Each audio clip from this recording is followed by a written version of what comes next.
जुड़े दहो मनवा से मनवा के जुड़े दहो छिटा जवानी के उड़े दहो मनवा से मनवा के जुड़े दहो आज सुत चतरिया कान की टूट जाए राजा जी, टूट जाए राजा जी पलंग सागवान के, टूट जाए राजा जी पलंग सागवान के।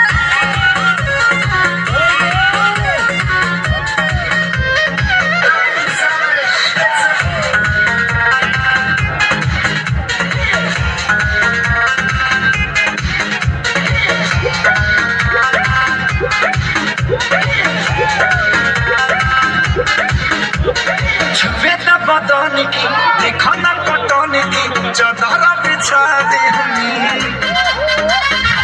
पलंग जी मोरे खलाते हनी, पलंग पर झुलुआ झुलाते हनी। छुए न बदन की देखो न कटन की चदर बिछा दे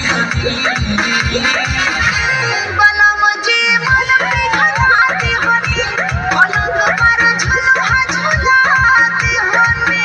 परियार बट बेड अब फान के टूट जाए राजा जी, टूट जाए राजा जी पलंग सागवान के, टूट जाए राजा जी पलंग सागवान के।